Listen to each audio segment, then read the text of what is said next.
Je m'appelle Matthew. J'ai 36 ans. Et à Thanksgiving dernier, mon père a renversé une table de salle à manger en chaîne de 300 livres, en voyant une dinde de 20 livres et 5 bouteilles de vin coûteux s'écraser sur les genoux de ma mère. C'était le plus beau désastre que j'ai jamais vu. Mais avant de vous parler du silence qui a suivi ce fracas, un silence si fort qu'il semblait pouvoir briser les os, et avant de vous raconter comment j'ai expulsé ma propre mère de la maison qu'elle croyait posséder, dites-moi dans les commentaires d'où vous regardez. Je veux savoir qui m'accompagne dans cette folle aventure.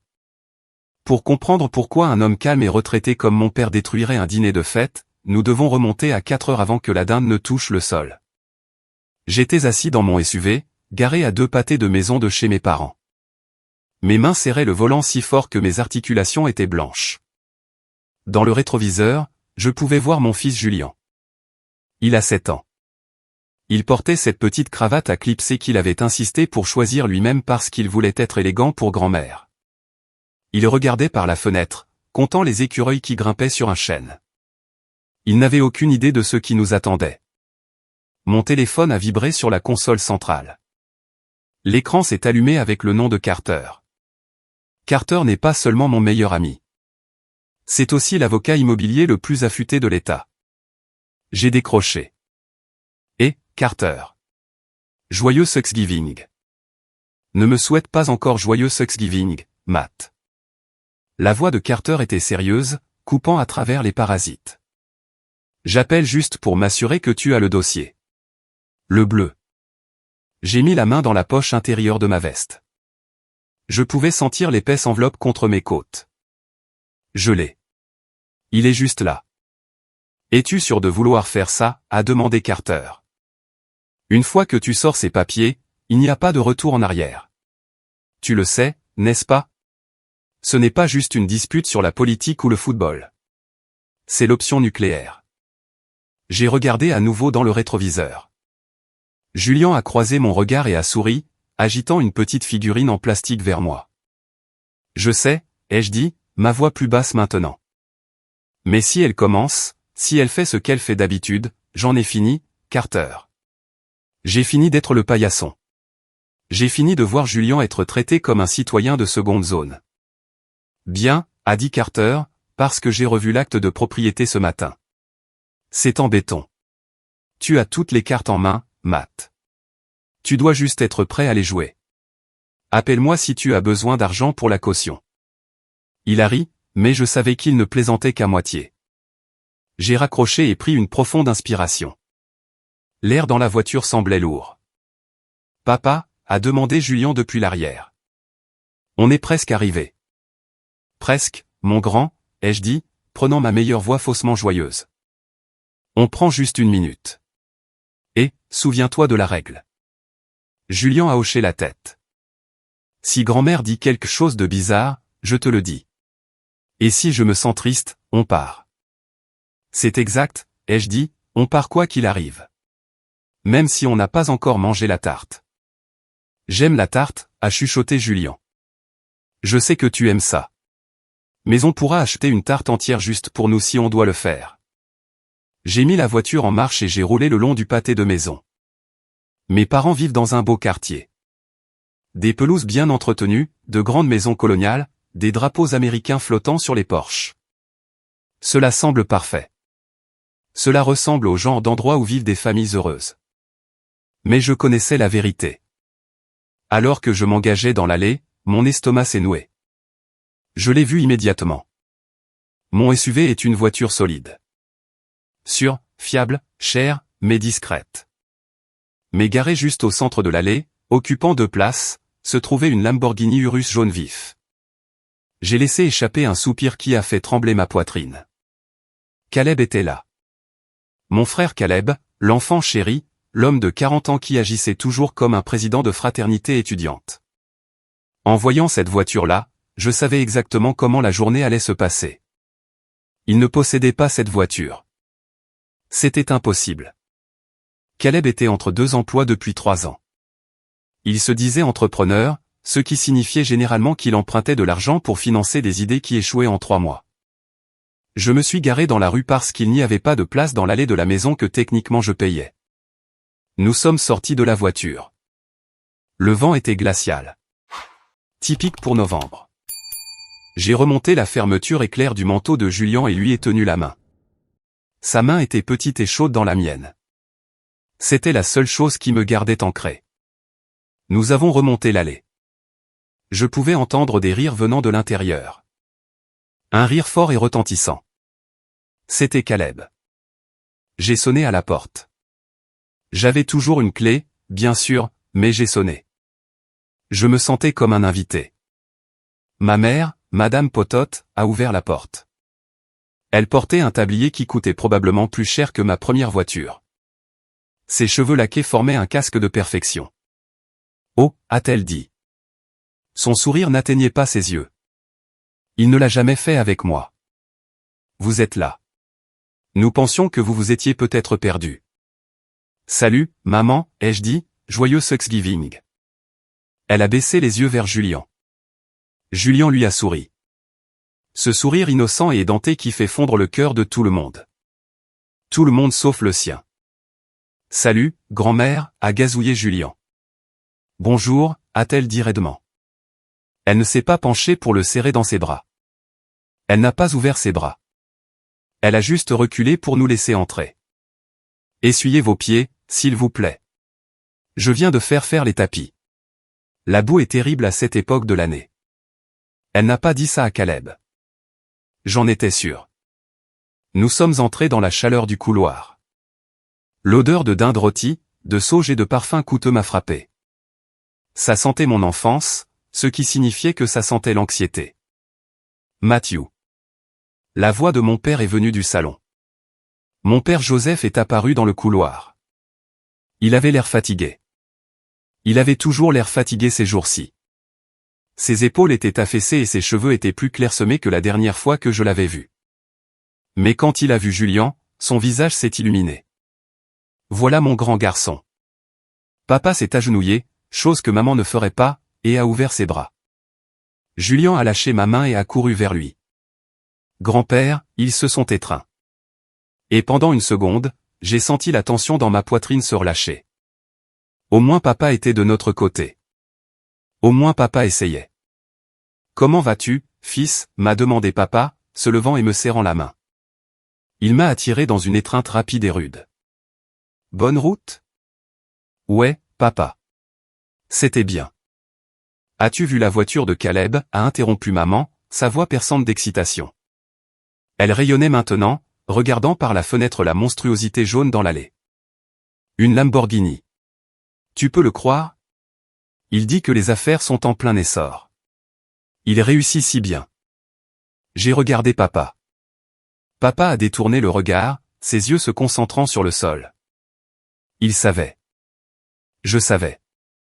Mais maman vivait dans un monde fantastique où Caleb ne pouvait rien faire de mal. C'est une location, maman, voulais-je dire. Mais je ne l'ai pas fait. Pas encore. Allez dans le salon. Maman nous a fait signe de partir. Les garçons regardent le match. Je dois vérifier la volaille. Et Matthew, essaie de ne pas trop parler de ton travail. Tu sais, Caleb devient sensible parce que ton travail est si technique. Restons légers. J'ai failli rire. Je dirige une entreprise technologique. J'emploie 200 personnes. Je paie pour cette maison. Mais bien sûr, ne contrarions pas Caleb, qui est probablement en train de commettre une fraude électronique en ce moment même. Viens, ai-je dit à Julien. Allons voir tes cousins. Si seulement j'avais su que dans moins de 3 heures cette table de salle à manger serait à l'envers. J'aurais peut-être fait demi-tour et serais parti tout de suite. Mais nous sommes entrés dans le salon et le cauchemar a commencé. Le salon était dominé par l'écran de télévision massif de 80 pouces. Un autre cadeau que je leur avais acheté à Noël dernier. Bien que maman ait dit à tout le monde que Caleb l'avait choisi. Caleb était affalé sur le fauteuil inclinable en cuir, une bière à la main, criant après le match de football. Il avait l'air bien. Je lui accorde ça. Il avait la mâchoire carrée, les cheveux, la montre chère. Il ressemblait au succès, à moins de regarder de près ses yeux, qui s'agitaient nerveusement chaque fois que son téléphone vibrait. Ses 2 fils, Braden et Connor, avaient 10 et 11 ans. Ils étaient par terre en train de se battre brutalement. Caleb, ai-je dit. Caleb a levé les yeux, affichant un sourire qu'il avait sorti d'une douzaine d'arrestations dans sa vingtaine.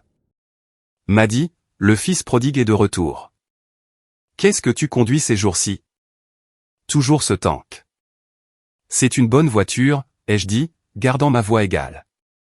Sûr, c'est ennuyeux, frérot. Caleb a ri, prenant une gorgée de bière. Tu as vu la bête dehors? Ça, c'est de la puissance. Ça, c'est de l'ingénierie italienne. Belle location, ai-je dit. Je n'ai pas pu m'en empêcher. La pièce est devenue silencieuse pendant une fraction de seconde. Les yeux de Caleb se sont plissés. Location avec option d'achat, en fait, a-t-il menti. Le marché est fou en ce moment. La crypto explose. Tu devrais t'y mettre, Matt. Je pourrais te montrer les ficelles même si tu es du genre l'antérégulier. Je l'ai ignoré et j'ai regardé Julian. Julian tenait sa figurine, regardant ses cousins. Salut, Bradan. Salut, Connor, a dit Julian timidement. Bradan a regardé Julian, puis a regardé Caleb. Il a ricané. Pourquoi il porte une cravate? On dirait un serveur. Caleb a reniflé. Il a l'air un peu coincé, n'est-ce pas? C'est une belle cravate, ai-je dit, ma voix baissant d'une octave. Il voulait être élégant pour le dîner. Peu importe, a dit Connor, se retournant vers la télé. Ne reste pas devant l'écran. D'accord. Julian s'est recroquevillé contre ma jambe. J'ai posé une main sur son épaule. Cette dynamique n'était pas nouvelle. C'était l'histoire de ma vie. Laissez-moi vous ramener 20 ans en arrière. J'avais 16 ans. J'avais travaillé tout l'été à tondre des pelouses pour économiser pour une voiture. J'avais $2000 dans une boîte à chaussures. Caleb, qui avait 20 ans, venait d'accidenter sa troisième voiture, une conduite en état d'ivresse, bien que maman ait appelé cela un malentendu avec la police. Pour mon anniversaire, je suis descendu en espérant peut-être un peu d'aide pour acheter une Honda d'occasion. Au lieu de cela, il y avait une Mustang flambant neuve dans l'allée avec un nœud rouge. Mon cœur s'est arrêté. J'ai pensé que pour la première fois de ma vie, il me voyait. Puis, maman a tendu les clés à Caleb. Il a besoin d'un nouveau départ, m'avait-elle dit, sans même me regarder dans les yeux. Il a traversé tellement de traumatismes avec l'accident. Tu es fort, Matthew. Tu peux continuer à travailler. Tu as du caractère. J'ai eu du caractère. Caleb a eu une Mustang. Mais le pire moment, le moment qui a vraiment brisé quelque chose en moi, c'était il y a 7 ans. Ma femme m'avait quitté. C'était compliqué, douloureux, et j'étais seul. J'ai décidé d'adopter. J'avais toujours voulu être père, et j'avais les ressources. Quand j'ai rencontré Julian, c'était un bébé en famille d'accueil. Il avait ses grands yeux pleins d'âme. J'ai su instantanément qu'il était mon fils. J'ai appelé mes parents pour leur annoncer la nouvelle. J'étais si heureux. Je pleurais. J'adopte, leur ai-je dit. Son nom est Julian. Il y a eu un silence au bout du fil. Puis maman a parlé. Adopter, a-t-elle dit, le mot ayant un goût de vinaigre dans sa bouche. Mais Matthew, il ne sera pas des nôtres.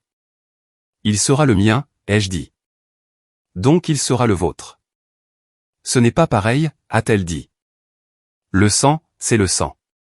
Les garçons de Caleb, ils portent le nom. Ils portent l'ADN. On ne peut pas juste ramasser un enfant et prétendre que c'est la famille. Je ne leur ai pas parlé pendant 6 mois après ça. La seule raison pour laquelle je suis revenu dans leur vie était à cause de papa. Papa m'a appelé un soir en chuchotant pour que maman n'entende pas. Il m'a dit qu'il se noyait. Caleb avait vidé leur fonds de retraite pour une entreprise commerciale qui s'est avérée être une chaîne de Ponzi. La banque saisissait leur maison. Ils allaient être sans abri. J'étais en colère. Dieu que j'étais en colère. Mais je ne pouvais pas laisser mon père vivre dans la rue.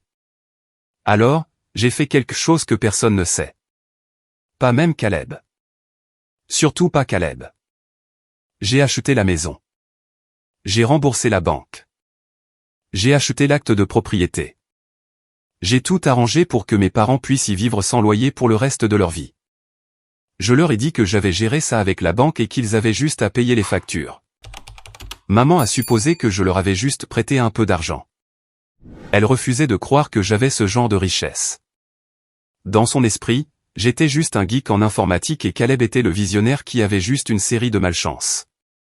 J'ai gardé l'acte dans un coffre-fort.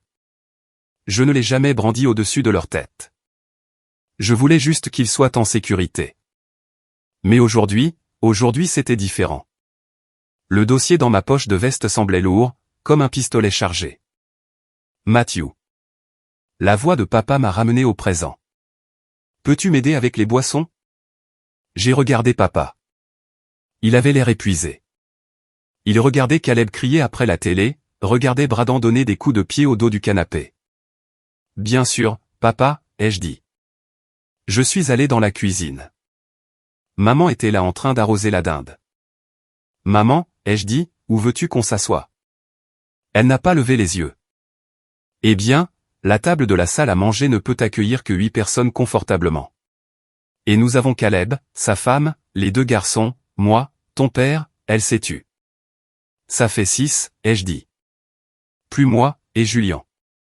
Ça fait 8. Ça rentre parfaitement. Elle a essuyé ses mains sur un torchon et s'est finalement tournée vers moi. Son visage était un masque de fausses excuses. Eh bien, Caleb aime avoir de la place pour ses coudes, et les garçons sont si grands maintenant. Ils ont besoin d'espace.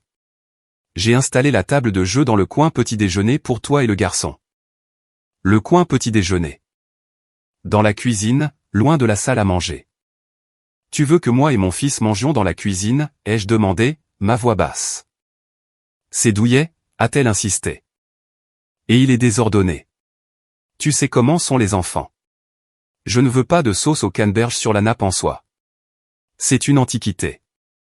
Bradan a renversé du jus de raisin sur cette nappe l'année dernière et tu as ri. Je lui ai rappelé. C'était un accident, a-t-elle claqué. Écoute, Matthew, ne fais pas de scène. C'est Thanksgiving. Assieds-toi juste où je te dis. C'est ma maison, mes règles. Ma maison. Les mots ont résonné dans ma tête. J'ai mis la main dans ma poche et touché le dossier. Pas encore. Je devais attendre. Je devais voir jusqu'où elle pousserait le bouchon. D'accord, ai-je dit.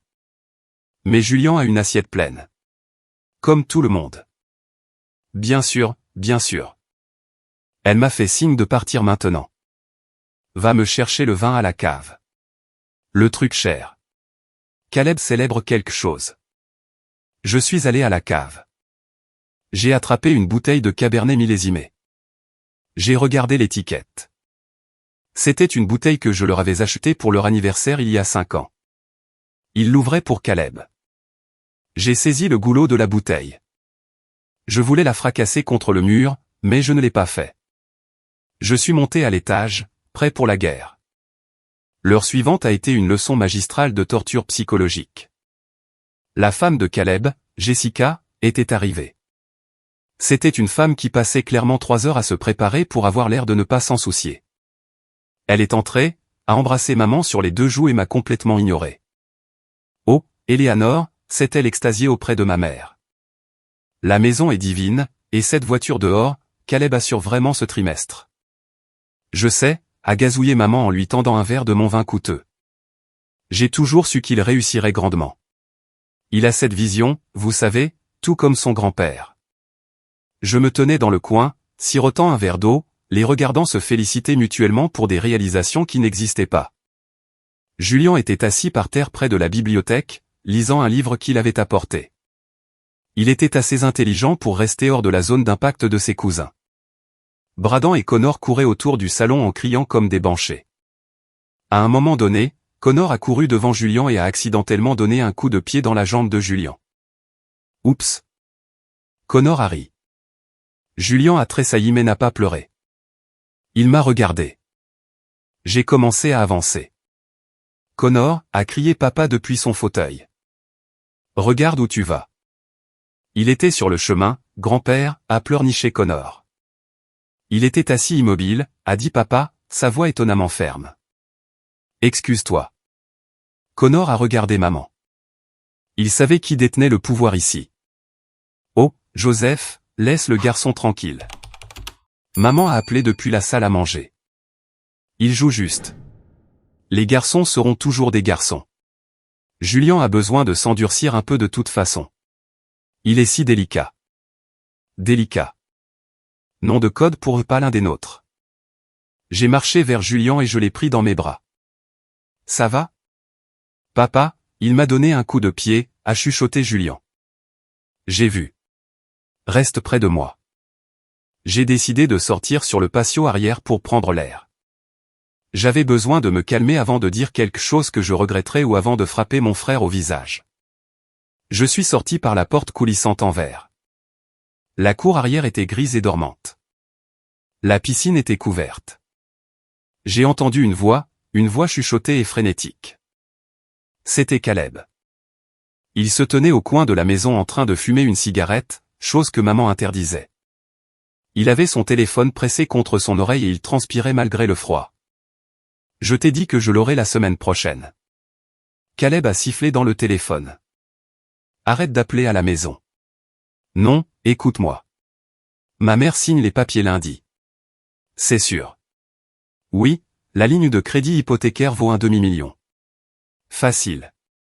Donne-moi juste 2 jours de plus. Je me suis figé. La ligne de crédit, la maison. Caleb n'était pas seulement fauché. Il avait de gros ennuis avec quelqu'un de dangereux. Peut-être des usuriers, peut-être une dette de jeu. Et son plan était d'amener maman à contracter un prêt hypothécaire sur la maison pour le renflouer. Il allait voler leur maison à nouveau. Mais il y avait un problème avec son plan directeur. Maman ne pouvait pas signer l'hypothèque parce que maman ne possédait pas la maison. J'ai souri. C'était un sourire froid et dur. C'était ça. C'était la munition dont j'avais besoin. Mais je devais choisir le bon moment. Si je l'exposais maintenant ici, il mentirait. Il tournerait la chose. Maman le croirait. Je devais le faire devant tout le monde. Je suis rentré avant que Caleb ne me voie. Mon cœur battait la chamade, non pas de peur, mais d'adrénaline. De retour à l'intérieur. L'odeur de la dinde était écrasante. Il était temps de manger. Le dîner est servi, a annoncé maman en sonnant une petite cloche en cristal. Nous nous sommes tous dirigés vers la salle à manger. La table était dressée comme une couverture de magazine. Bougies, argenterie, verre en cristal. Caleb s'est pavané et a pris le siège en bout de table. La place habituelle de papa. Asseyez-vous, asseyez-vous. Caleb a fait signe à tout le monde comme s'il était le roi du château. Festoyons. Papa a hésité, puis s'est assis à la droite de Caleb. Il semblait petit. Il semblait vaincu. J'ai marché vers la table avec Julien. Matthew. Maman m'a arrêté, plaçant une main sur ma poitrine. Ses ongles s'enfonçaient dans mon pull. Je t'ai dit le coin petit déjeuner. Elle a pointé vers la cuisine. Par l'embrasure de la porte, je pouvais voir une petite table de jeu bancale installée contre le mur. Elle avait des assiettes en papier, des fourchettes en plastique, pas de bougies, pas de centre de table. On aurait dit le coin des punis. Maman, ai-je dit assez fort pour que la pièce entende. Il y a 2 chaises vides juste là à la table principale. J'ai pointé les places au bout. Ce sont pour les sacs, a dit Jessica, laissant tomber son sac Louis Vuitton sur l'une des chaises. Et les manteaux. Nous ne voulions pas encombrer le placard. Tu priorises un sac à main sur mon fils, ai-je demandé. La pièce est devenue silencieuse. Caleb a ri. Un bruit braillant et nerveux. Détends-toi, m'a dit. C'est juste une question de place. Ne sois pas si sensible. D'ailleurs, les enfants peuvent être turbulents. Nous voulons un dîner paisible. Julien n'est pas turbulent, ai-je dit. Bradan et Connor sont ceux qui se battaient dans le salon. Ils ont beaucoup d'énergie, les a défendus maman instantanément. C'est un signe de grande intelligence. Assieds-toi juste dans la cuisine, Matthew, a marmonné papa en regardant son assiette. S'il te plaît, juste pour aujourd'hui. Je ne veux pas me battre. J'ai regardé papa. Il me suppliait des yeux. Juste traverser ça. J'ai regardé Julien. Il regardait le sol. La honte brûlait ses oreilles. Il comprenait. Il savait qu'il n'était pas désiré. Cela faisait plus mal que tout. D'accord, ai-je dit. Viens, Julian. Nous sommes allés dans la cuisine. J'ai assis Julian à la table de jeu bancale. C'est pas grave, papa, a chuchoté Julian. J'aime cette table. C'est calme. Tu es un bon garçon. Lui ai-je dit, ma voix se brisant. Tu es le meilleur garçon. De la salle à manger, j'entendais des bouchons sauter. J'entendais des toasts être portés. À Caleb, a annoncé maman. À son succès. Et à la famille. À la famille. Ils ont tous applaudi. J'étais assis là dans la cuisine à regarder la fourchette en plastique. Papa, a demandé Julian. On peut avoir de la dinde? Je vais t'en chercher, ai-je dit. Je me suis levé. Je suis retourné dans la salle à manger. Il faisait déjà passer les plats.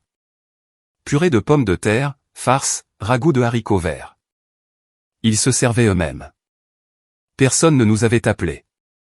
Personne ne nous avait rien apporté. Je me tenais près de l'embrasure de la porte, attendant une pause dans la conversation. Alors, maman, a dit Caleb, la bouche pleine de farce, à propos de ces papiers dont je t'ai parlé, l'opportunité d'investissement. J'ai vraiment besoin que tu signes cette autorisation lundi. La banque insiste. Bien sûr, chérie, a dit maman, rayonnant vers lui. Tout ce dont tu as besoin. Je te fais confiance. C'est l'hypothèque de la maison, c'est ça, a dit Caleb. Nous avons plein d'argent qui dort là à ne rien faire. Exactement, a dit Caleb, c'est juste un effet de levier. Tu ne remarqueras même pas que c'est parti et je le doublerai en 6 mois. Papa a levé les yeux. L'hypothèque. Caleb, nous en avons parlé. C'est notre filet de sécurité. Joseph, arrête de t'inquiéter. Maman a claqué. Caleb sait ce qu'il fait. Contrairement à certaines personnes, il prend des risques. C'est comme ça qu'on devient riche. J'ai serré les poings. Il volait mes parents juste devant moi. Et maman lui tendait le stylo. Excusez-moi, ai-je dit en m'approchant de la table. Julian a faim. La table est devenue silencieuse. Ils m'ont regardé comme si j'étais le serveur. Oh, a dit maman. Eh bien, prends une assiette. Il y en a plein. Elle a fait un geste vague vers la nourriture. J'ai tendu la main vers le plat de dinde. Il était juste devant maman. À ce moment-là, Julian, qui m'avait suivi silencieusement, a tendu sa petite main. Il avait faim. Il voulait juste un morceau de viande. Est-ce que je peux avoir un pilon, a demandé Julian innocemment. Sa main planait au-dessus du plat. Ce qui s'est passé ensuite s'est déroulé au ralenti. Le visage de maman s'est tordu en un rictus de dégoût. Elle n'a pas juste déplacé le plat. Elle n'a pas juste dit non. Elle a levé la main et a giflé la main de Julian, un claquement sec. Le son était net et choquant. Aïe. Julian a retiré sa main, les larmes remplissant instantanément ses yeux. Ne touche pas à la dinde, a sifflé maman. Elle ressemblait à une vipère. Ses mains grasses. Tu attends qu'on soit servi. La table principale est réservée à mon frère et à ses enfants. On ne se sert pas comme ça. Tu peux manger les restes dans la cuisine quand nous aurons fini. Le silence qui a suivi était absolu. Ma vision est devenue rouge. Je veux dire, littéralement rouge. J'ai senti un rugissement monter dans ma gorge qui allait arracher le toit de la maison. Mais je n'ai pas été celui qui a bougé en premier. Pendant une seconde, personne n'a respiré. Julian tenait sa main, pleurant silencieusement, regardant sa grand-mère avec une trahison pure. Caleb mâchait, l'air amusé. Jessica vérifiait son téléphone sous la table. Puis je l'ai vu. Mon père, Joseph, l'homme qui avait gardé la tête basse pendant 40 ans, l'homme qui avait laissé maman tout diriger, l'homme qui évitait les conflits à tout prix, a cessé de trembler. Ses mains, qui reposaient sur la nappe, se sont recroquevillées en poing. Il a regardé maman. Ses yeux n'étaient plus fatigués. Ils étaient froids. Ils étaient morts. « Qu'est-ce que tu as dit ?» a demandé papa. Sa voix était très calme. Maman n'a pas remarqué le danger. Elle a levé les yeux au ciel. J'ai dit qu'il doit apprendre les bonnes manières, Joseph. Il a failli renverser le plat. Il peut manger les déchets. C'est ce à quoi il est habitué, n'est-ce pas? De là d'où il vient. Déchets, a répété papa. Joseph, ne commence pas. Maman a averti.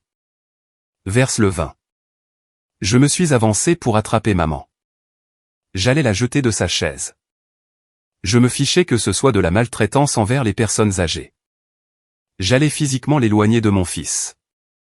Papa, ai-je dit, ma voix tremblante. On part. Non, a dit papa. Il s'est levé. Il s'est levé lentement, mais avec une puissance que je n'avais pas vue chez lui depuis que j'étais enfant. Il a regardé Caleb assis dans son fauteuil. Sors de mon siège, a dit papa à Caleb. Caleb a ri nerveusement. W.O., papa, détends-toi. C'est juste une chaise, ai-je dit. La voix de papa est devenue plus forte. Sors, Joseph.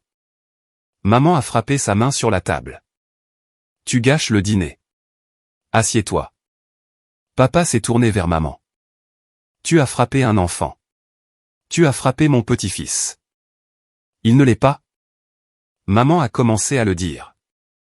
Elle a commencé à dire les mots qui scelleraient son destin. Il n'est pas du même sang. Papa ne l'a pas laissé finir. Il est plus mon petit-fils que ces deux sales gosses mal élevés ne le seront jamais. Papa a pointé Bradan et Connor qui se jetaient actuellement des petits pains. Excusez-moi. Jessica s'est levée offensée. Mes enfants sont calmes. Calmez-vous, a rugi papa. Le son a rebondi sur les murs. Maman avait l'air choquée. Elle ne l'avait jamais entendu crier comme ça. Je t'ai écouté rabaisser Matthew pendant 30 ans, a dit papa, sa voix tremblant de rage. Je t'ai regardé vider notre compte en banque pour renflouer ce raté de fil. Il a pointé Caleb. Je t'ai regardé traiter Matthew comme un étranger dans sa propre maison. Mais aujourd'hui tu frappes un garçon de 7 ans parce qu'il voulait un morceau de dinde. Je ne l'ai pas frappé. Je le corrigeais, a crié maman. Tu lui as dit de manger les restes, a dit papa. Comme un chien. Papa a regardé la table. Il a regardé la dinde rôtie parfaite, la saucière en argent, les verres à vin en cristal, le symbole de tout ce qui importait à maman. Les apparences. Tu tiens plus à cette table qu'à ta famille. Papa a dit, ne sois pas dramatique, Joseph. Maman a ricané. Assieds-toi et mange. Papa m'a regardé. Il a regardé Julien. Non, a dit papa. Personne ne mange à cette table. Ce qui s'est passé ensuite est gravé dans ma mémoire pour toujours. C'est mon souvenir préféré. Papa a saisi le bord de la lourde table en chêne à deux mains. Ses articulations étaient blanches. Il a planté ses pieds. Joseph, qu'est-ce que tu fais? A demandé maman, sa voix tremblant pour la première fois. Je débarrasse la table, a dit papa avec un grognement d'effort qui venait du plus profond de son âme. Papa a soulevé vers le haut. La table, qui devait peser 300 livres entièrement dressée, s'est soulevée. Non, a crié maman. Papa ne s'est pas arrêté. Il l'a retournée. Ce n'était pas une petite poussée. C'était un retournement complet. La table est passée à la verticale, puis s'est écrasée à l'envers. Le son était apocalyptique. Crash. Les assiettes ont éclaté en 1 million de morceaux. La dinde a roulé sur le sol, laissant une traînée de graisse.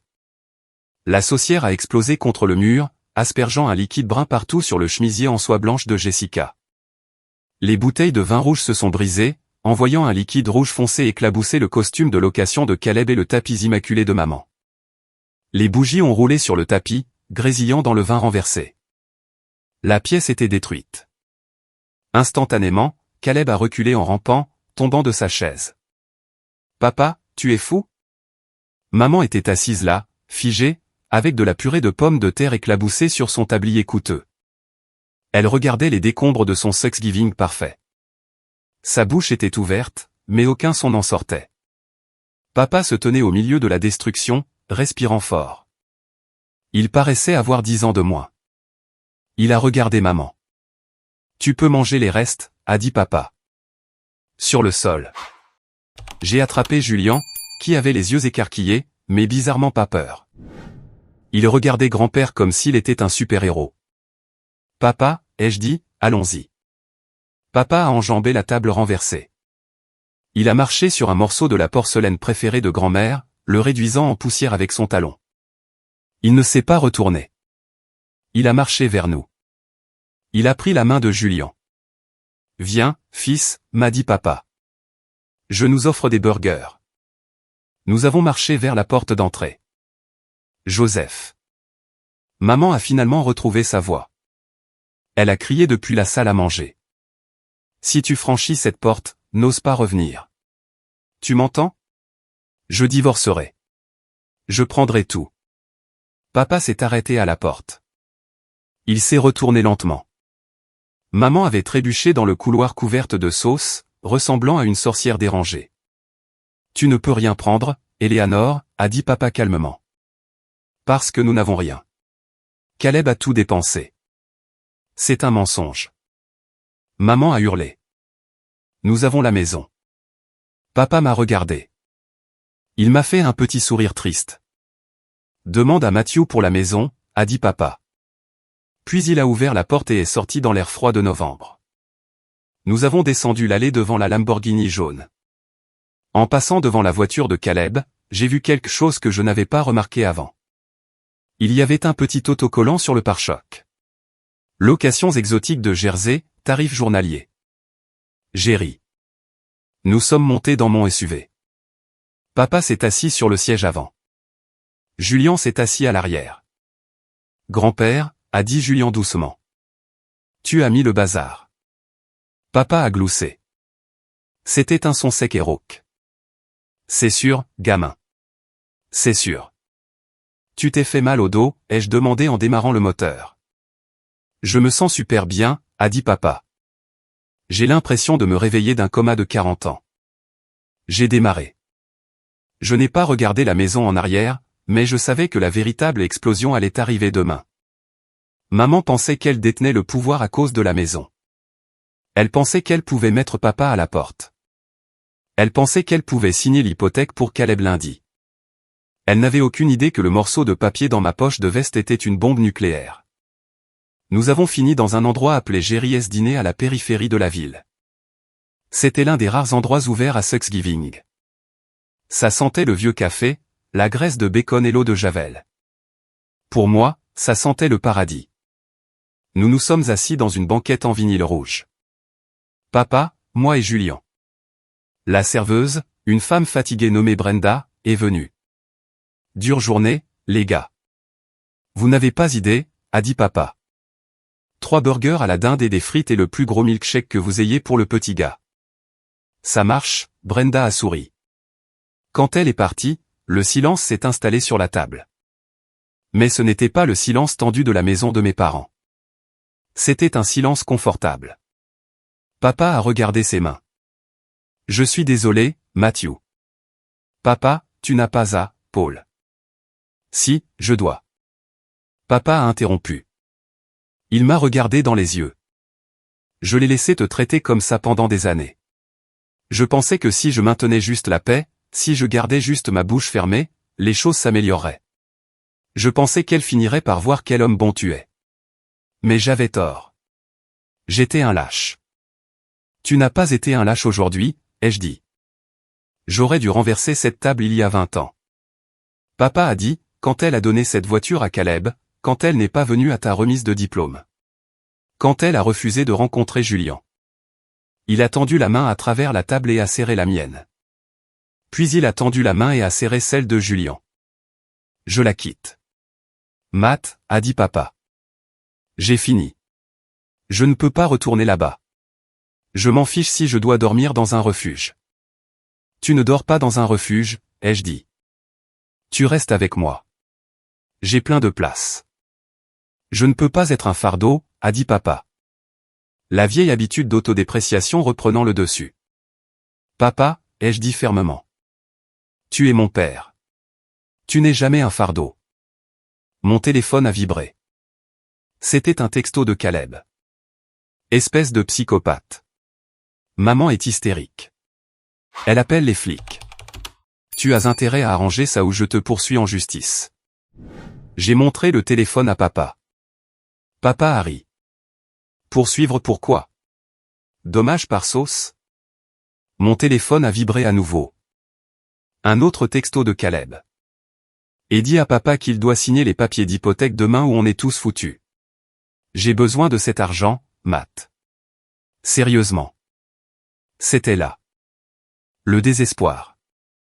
Papa, ai-je dit en posant le téléphone. On doit parler de la maison. Je sais. Papa a soupiré. On devra la vendre. Diviser les biens. Ça va être le bordel. Elle va se battre pour chaque centime même s'il ne reste plus de centimes. Papa. Je me suis penché plus près. Maman ne peut pas vendre la maison. Qu'est-ce que tu veux dire? C'est un bien matrimonial. Non, ai-je dit, ce ne l'est pas. J'ai mis la main dans ma poche de veste. J'ai sorti le dossier bleu. Je l'ai placé sur la table collante juste à côté du distributeur de sucre. Ouvre-le, ai-je dit. Papa a essuyé ses mains sur une serviette et a ouvert le dossier. Il a ajusté ses lunettes. Il a lu la première page. Ses yeux se sont écarquillés. Il a levé les yeux vers moi, puis de nouveau vers le papier. C'est l'acte de propriété, a bégayé papa. D'il y a 5 ans quand on a failli perdre la maison. Continue de lire, ai-je dit. Regarde la ligne pour le propriétaire enregistré. Papa a tracé la ligne avec son doigt. Matthew Reynolds. Il a levé les yeux confus. Mais maman pense que la banque l'a refinancé. Elle pense que nous payons une hypothèque à la banque. Vous me payez, ai-je dit, tu envoies le chèque à la LLC que j'ai créée. Je paie les taxes et l'assurance. J'ai acheté la maison, papa. Cash il y a 5 ans. Je la possède à 100%. Papa s'est adossé à la banquette. Il avait l'air stupéfait. Tu nous as sauvés, a-t-il chuchoté. Tu nous as sauvés et tu l'as laissé prétendre qu'elle était toujours la reine du manoir. Je l'ai fait pour toi, ai-je dit. Je ne voulais pas que tu aies l'impression d'avoir perdu ta maison. Mais cela signifie. Papa a commencé à sourire. Un vrai sourire malicieux. Cela signifie, ai-je dit, que maman vit dans ma maison. Caleb essaie d'obtenir un prêt sur ma maison. Et demain tu peux les mettre à la porte. Papa a fini la phrase. Exactement, ai-je dit, légalement, elle est locataire sans bail et elle vient d'agresser le fils du propriétaire. Brenda est arrivée avec les burgers. L'odeur de graisse et d'oignon était enivrante. Attaqué, a dit papa, prenant son burger à 2 mains. On a besoin de force. Demain c'est le jour de l'expulsion. Nous avons mangé comme des rois. Julien avait une moustache de milkshake au chocolat. Papa a ri jusqu'aux larmes. Pour la première fois de ma vie, je n'étais pas le fils invisible. J'étais l'homme qui tenait les cartes. Et demain j'allais jouer la quinte flush royale. Le soleil s'est levé le lendemain matin avec une audace qui semblait insultante. C'était un vendredi lumineux et vif, le genre de matin d'après Thanksgiving qui est généralement réservé aux sandwichs à la dinde restant et au shopping.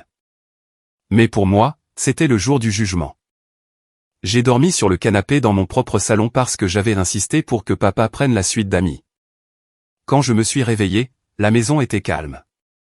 Pendant une seconde, j'ai paniqué. J'ai pensé que papa avait peut-être changé d'avis. J'ai pensé que peut-être la culpabilité de 40 ans de mariage s'était insinuée pendant la nuit et qu'il était retourné à la maison des horreurs pour s'excuser. Mais alors j'ai senti le bacon. Je suis entré dans la cuisine. Papa était là portant l'un de mes peignoirs qui était un peu trop grand pour lui.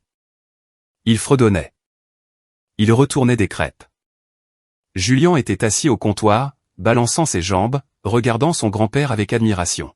« Bonjour, propriétaire », a dit papa, affichant un sourire. « Bonjour, papa », ai-je dit en versant du café. « Tu as bien dormi ?»« Le meilleur sommeil que j'ai eu depuis l'administration Carter », a dit papa. Il a servi une crêpe en forme vaguement de Mickey Mouse pour Julien. J'ai parlé à Carter, au fait, ton ami avocat. Je l'ai appelé à 6 heures du matin. J'espère qu'il ne te facturera pas pour l'heure matinale. Tu as appelé Carter, ai-je demandé. Je voulais être sûr, a dit papa, son visage devenant sérieux. Je voulais être sûr que je ne rêvais pas à propos de l'acte et je voulais connaître la procédure. Carter dit que nous devons y aller aujourd'hui. Il dit que nous devons sécuriser les lieux avant que Caleb ne tente quelque chose de stupide. Caleb est désespéré. Je sais. Ai-je dit, il a besoin de cette ligne de crédit qu'il ne peut pas obtenir. Ce qu'il ne peut pas obtenir parce que la banque ne prêtera pas d'argent sur une maison qu'il ne possède pas, mais il ne le sait pas encore, ce qui le rend dangereux. Nous avons pris le petit déjeuner rapidement. Il y avait une énergie militante dans l'air. Nous n'étions pas une famille allant en visite. Nous étions une unité tactique. J'ai conduit. Papa s'est assis à la place du mort. Nous avons laissé Julian avec ma voisine de confiance, Madame Higgins, parce que les choses allaient devenir laides, et je ne voulais pas qu'il voie sa grand-mère supplier ou crier.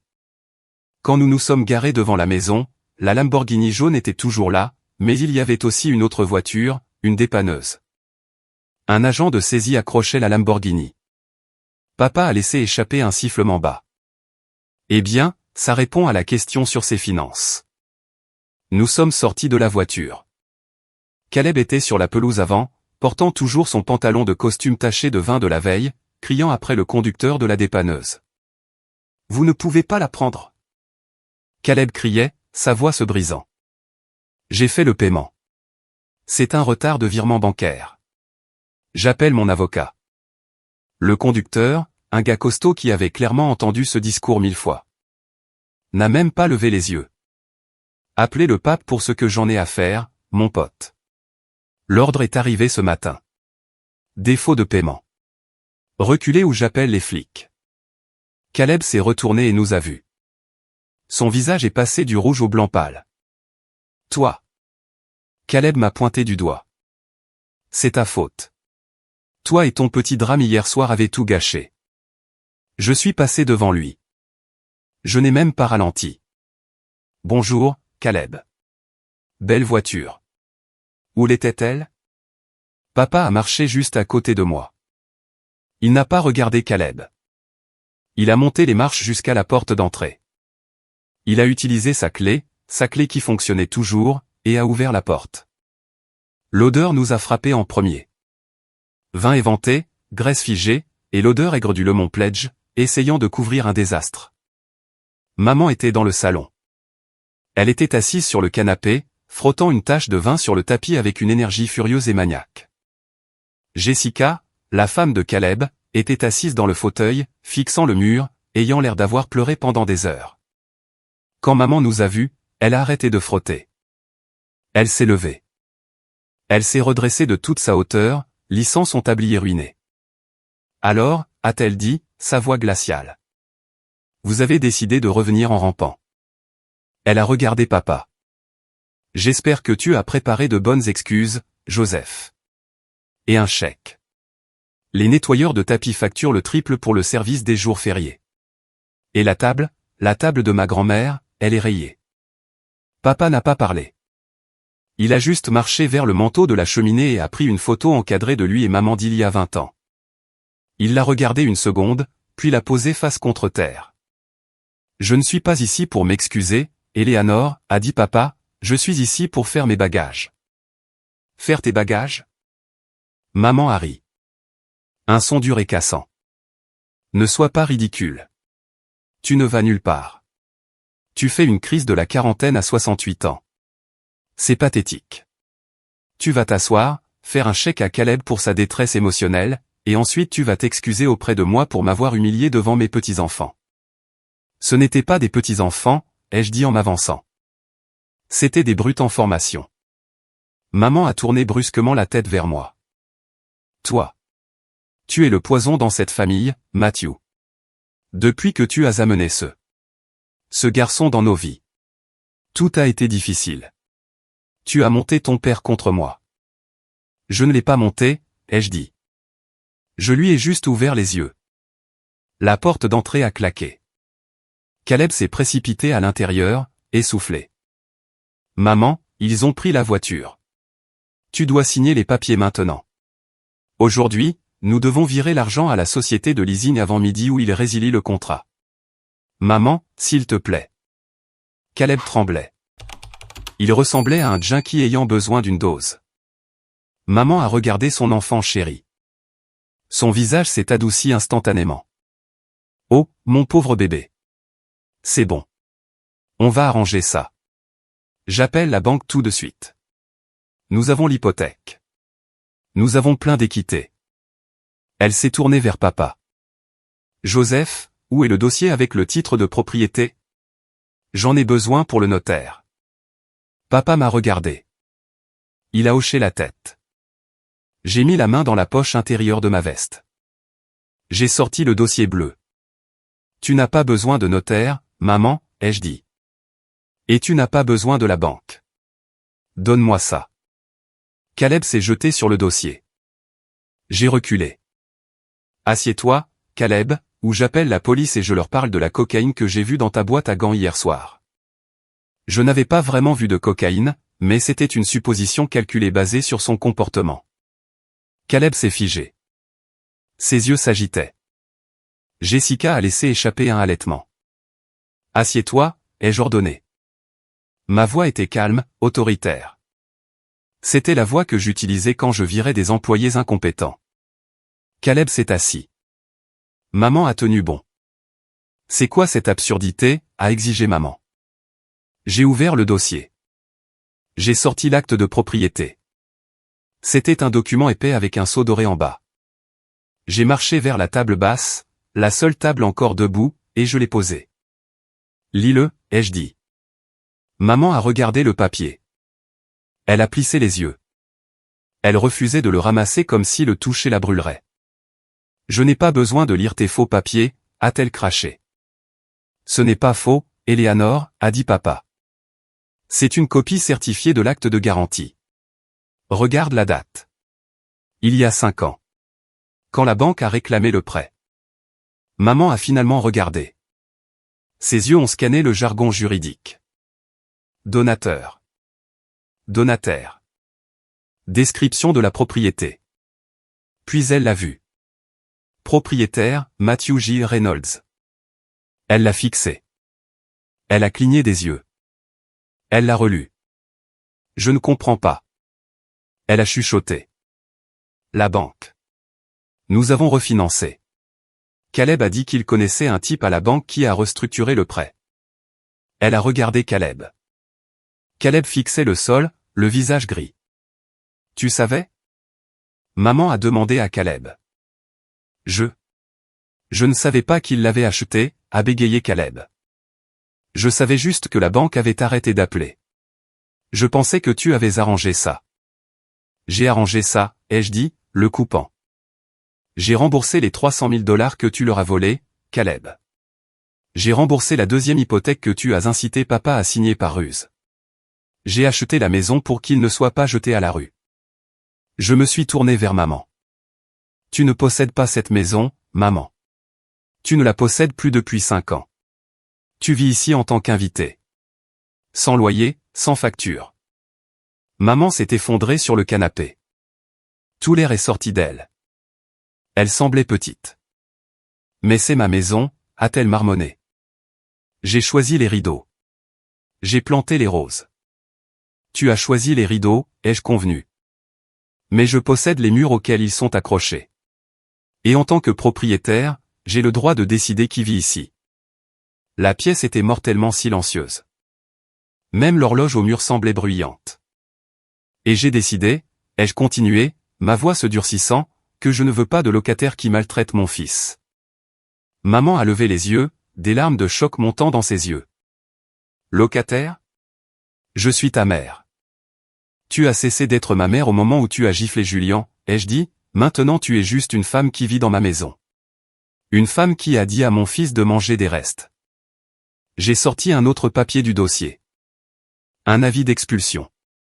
Ceci est un avis formel, ai-je dit, le plaçant à côté de l'acte. Dans cet état, en tant que locataire sans bail, je dois te donner 30 jours. Mais étant donné les troubles domestiques d'hier soir, l'agression sur un mineur, mon avocat dit que je peux obtenir une ordonnance d'expulsion d'urgence en 48 heures si je porte plainte. Porteur plainte? Maman a halté. Tu ne me ferais pas de procès? J'ai dit, tu as 30 jours, mais papa part aujourd'hui. Maman a regardé papa. Elle a tendu une main. Joseph, tu savais à propos de ça. Tu l'as laissé me faire ça. Papa n'a pas pris sa main. Il s'est tenu droit. Il ne te fait pas ça à toi, Éléanore, a dit papa, tu t'es fait ça à toi-même. Tu as choisi Caleb. Encore et encore, tu as choisi l'apparence sur la substance. Tu as choisi un mensonge sur ta propre famille.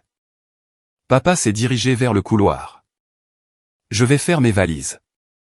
Je prendrai le camion. Tu peux garder la berline. Joseph. Maman a crié. Tu ne peux pas me laisser. Comment vais-je payer les factures? Comment vais-je manger? Demande à Caleb, a dit papa, sans regarder en arrière. C'est l'entrepreneur de génie, n'est-ce pas? Maman s'est tournée vers Caleb. Caleb, fais quelque chose. Arrange ça. Caleb a regardé maman, puis moi, puis l'avis d'expulsion. La réalité s'enfonçait. Il n'y avait pas d'équité. Il n'y avait pas d'argent. Il n'y avait pas de maison à hypothéquer. Et soudain, le masque de l'enfant chéri est tombé. Arranger ça? Caleb a ricané vers maman. Arranger quoi? C'est toi qui as perdu la maison. Tu m'as dit que tu la possédais. Tu m'as menti. J'ai menti? Maman a hurlé. Je t'ai tout donné. Je t'ai donné ma retraite. Je t'ai donné mes bijoux et ce n'était pas assez. Ce n'est jamais assez, a crié Caleb en retour. Et maintenant regarde-nous. Je suis fauché. Ma voiture est partie. Et tu es sans abri. Espèce de vieille femme stupide. La pièce s'est figée. Maman a regardé Caleb comme s'il lui avait tiré dessus. Le garçon qu'elle avait vénéré. Le garçon qu'elle avait mis sur un piédestal tout en me jetant dans la boue. Il la traitait de stupide. Il la blâmait. Caleb, a-t-elle chuchoté. Comment peux-tu me parler comme ça? Parce que tu lui es inutile maintenant. Jessica a pris la parole. Nous nous sommes tous tournés vers Jessica. Elle s'est levée, lissant sa robe. Elle s'est dirigée vers Caleb. Elle a enlevé son alliance. Jessica, a demandé Caleb. Bébé? Elle a laissé tomber la bague dans la poche de sa poitrine. J'emmène les garçons chez ma sœur, a dit Jessica calmement. Ne nous suis pas et ne m'appelle pas tant que tu n'auras pas un travail. Un vrai travail, pas une combine. Elle m'a regardé. Matthew, je suis désolé pour hier soir. J'aurais dû dire quelque chose. Oui, ai-je dit. Tu aurais dû. Elle a hoché la tête, la honte colorant ses joues, et est sortie par la porte. Caleb a couru après elle. Jess, attends, bébé. J'ai un plan. J'ai juste besoin d'un peu de temps. La porte d'entrée a claqué. Maman était seule. Elle était assise sur le canapé, entourée de l'odeur de vin éventé et des décombres de sa vie. Elle m'a regardé, ses yeux étaient suppliants. Matthew, a-t-elle dit, sa voix tremblante. Tu ne peux pas être sérieux. Où irai-je? Je l'ai regardé. J'ai regardé les mains qui avaient giflé mon fils. J'ai regardé la bouche qui avait craché du venin sur moi pendant 30 ans. J'ai ressenti une pointe de pitié. Mais alors je me suis souvenu du visage de Julian. Je me suis souvenu de lui assis à la table de jeu bancale. Tu as 30 jours, maman, ai-je dit. Je te suggère de commencer à faire tes cartons, et si j'étais toi, je commencerais à chercher une table plus petite. Je me suis tourné et je suis parti aider papa à faire ses bagages. Quand nous sommes partis 1 heure plus tard, la benne du camion était chargée des vêtements de papa, de ses outils et de son matériel de pêche. C'était tout ce qu'il voulait. Maman était toujours assise sur le canapé, fixant l'acte. Elle n'est pas venue à la porte. Elle n'a pas fait signe au revoir. Alors que nous reculions hors de l'allée, papa a laissé échapper un long soupir. Il a baissé la vitre. L'air froid a frappé son visage. J'ai l'impression de pouvoir respirer, a dit papa. Pour la première fois en 40 ans. Je peux vraiment respirer. Je l'ai regardé. Il souriait. Rentrons à la maison, papa, ai-je dit, Julien attend. Décembre est arrivé avec une couverture de neige recouvrant les cicatrices de novembre. Cela faisait 4 semaines depuis l'incident de la dinde, comme nous l'appelions maintenant. La vie s'était installée dans un nouveau rythme, étrange mais merveilleux. Papa vivait dans la suite d'amis de ma maison, mais il n'était pas vraiment un invité. Il était essentiel. Il était debout tous les matins à 6 heures pour réparer des choses dont je ne savais même pas qu'elles étaient cassées. Il a réparé le robinet qui fuyait dans la buanderie. Il a construit une bibliothèque pour la chambre de Julien. Il a organisé le garage, mais surtout, il était un grand-père. Il allait chercher Julien à l'école tous les jours. Je rentrais du travail pour les trouver dans le salon en train de construire des châteaux Lego élaborés ou de lire des livres près du feu. Julien n'était plus le garçon timide qui s'asseyait dans un coin. Il était bruyant. Il riait. Il courait dans la maison en sachant que personne n'allait lui crier dessus parce qu'il existait. « Papa » ai-je dit un soir en les regardant jouer. « Tu n'as pas à faire tout ça. Tu es à la retraite. Tu devrais te détendre. » Papa a levé les yeux du sol où il aidait Julien à assembler un vaisseau spatial Lego. « Je me détends, Matt. Être ici, être utile, être aimé. Ce sont les meilleures vacances que j'ai jamais eues. » Nous ne parlions pas beaucoup de maman, mais nous savions ce qui se passait. Carter, mon avocat, s'occupait de tout. Il m'a dit que maman avait déménagé le 29e jour. Elle n'est pas partie calmement. Elle a apparemment crié après les déménageurs, cassé un vase et menacé de poursuivre tout le monde, du facteur au président. Mais elle est partie. Elle a emménagé dans un petit appartement de 2 chambres à l'autre bout de la ville. C'était un endroit décent. Je m'en suis assuré. Je n'étais pas cruel. J'ai payé les 6 premiers mois de loyer pour elle anonymement via Carter. Après cela, elle devrait vivre de sa sécurité sociale. Caleb. Caleb vivait sur son canapé. Jessica avait demandé le divorce et obtenu la garde complète des garçons. L'entreprise de Caleb s'était complètement effondrée et il esquivait les huissiers pour diverses dettes. Alors maintenant, maman et son enfant chéri étaient enfin ensemble, piégés dans un petit appartement aux murs fins, sans argent, sans statut, et personne à blâmer à part l'un l'autre. J'ai entendu par un ami de la famille qu'ils se disputaient constamment. Maman le harcelait pour qu'il trouve un travail. Il lui criait dessus pour avoir perdu la maison. C'était un enfer de leur propre fabrication. La veille de Noël est arrivée. La maison sentait les aiguilles de pain et la cannelle. Cette fois, c'est moi qui cuisinais et je faisais une dinde, une grosse. La sonnette a retenti. J'y vais, a crié Julien, courant vers la porte. Il a ouvert pour révéler Carter et sa femme et Madame Higgins d'à côté. J'avais invité notre famille choisie. Nous nous sommes rassemblés dans la salle à manger. Ma table de salle à manger n'est pas un monstre en chêne antique. C'est une table moderne et élégante en bois récupéré. Elle peut asseoir 12 personnes. D'accord, tout le monde, ai-je dit en levant un verre de vin. Le dîner est servi. Nous nous sommes tous assis. Papa s'est assis en bout de table. Je me suis assis à sa droite. Julien s'est assis à sa gauche. Il n'y avait pas de table pour les enfants. Il n'y avait pas d'exil dans la cuisine. Attendez, a dit Julien soudainement. On a oublié quelque chose. La pièce est devenue silencieuse. Julien a sauté de sa chaise. Il a couru dans la cuisine et est revenu en tenant une petite assiette en papier. Dessus, il y avait une seule croquette de poulet. Il s'est dirigé vers une chaise vide dans un coin. Une chaise que nous avions laissée vide pour la mémoire.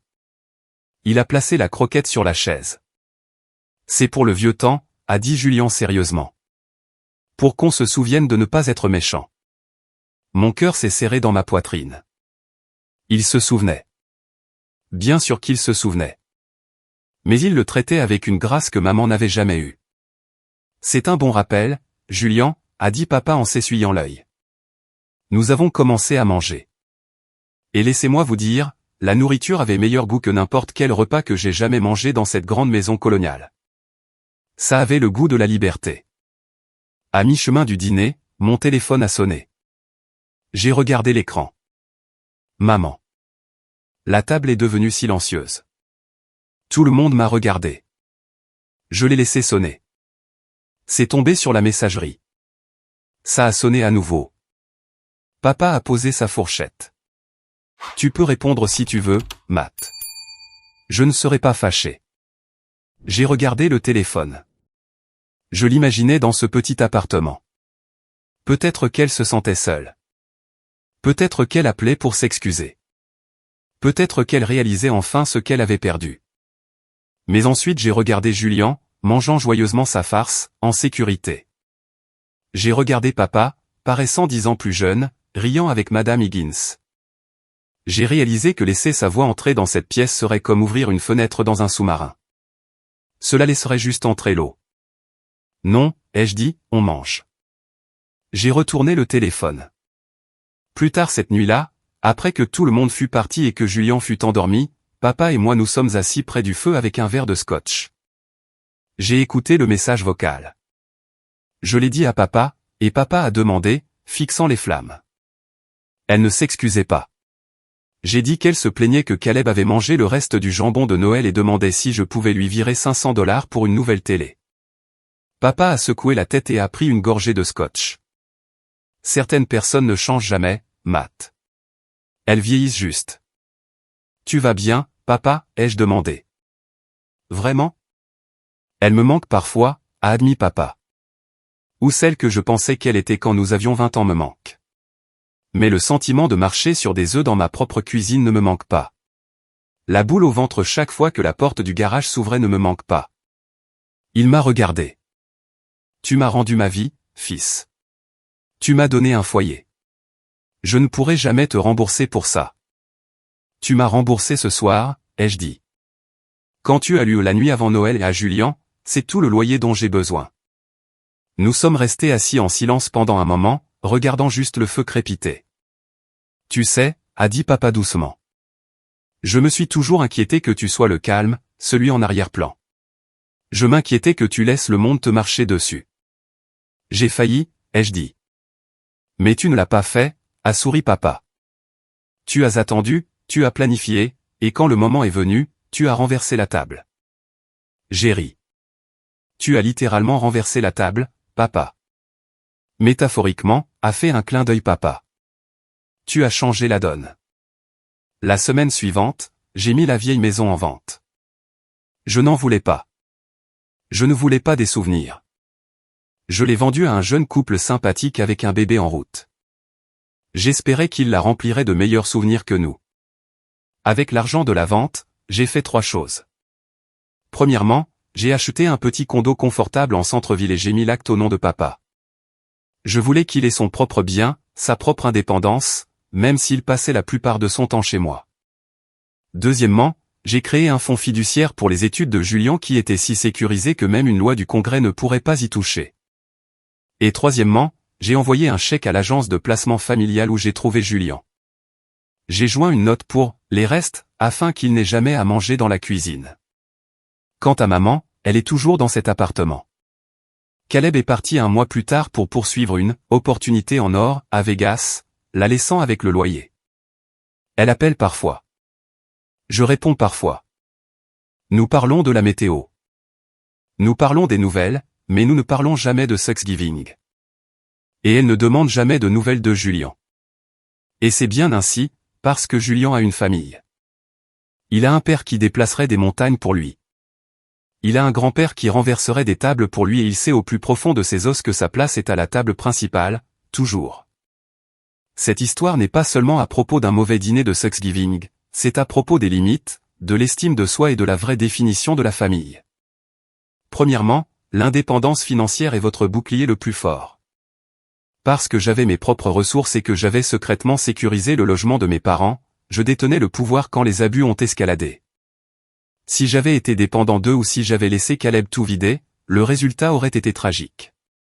Deuxièmement, les membres toxiques de la famille n'ont pas de droit sur votre vie juste parce qu'ils partagent votre ADN. Ma mère a utilisé le sang comme une arme pour blesser mon fils. Mais la famille, c'est l'action. La famille, c'est l'amour. Papa a prouvé qu'il était ma famille en me défendant. Maman a prouvé qu'elle ne l'était pas en maltraitant un enfant. Enfin, protéger vos enfants passe avant tout. Toujours. Au moment où ma mère a giflé Julien, la relation a pris fin. Il n'y a pas de compromis quand il s'agit de la sécurité et de la dignité d'un enfant. Briser le cycle de l'abus est l'héritage le plus important que nous puissions laisser. Qu'en pensez-vous? Ai-je été trop dur avec ma mère en l'expulsant? Ou a-t-elle eu exactement ce qu'elle méritait? Si vous croyez que chaque enfant mérite une place à table, écrivez « bien » dans les commentaires ci-dessous. Faites-moi savoir que vous soutenez Julien et papa. Votre interaction aide l'histoire à atteindre plus de personnes qui pourraient avoir besoin du courage de renverser leur propre table. Merci d'avoir écouté.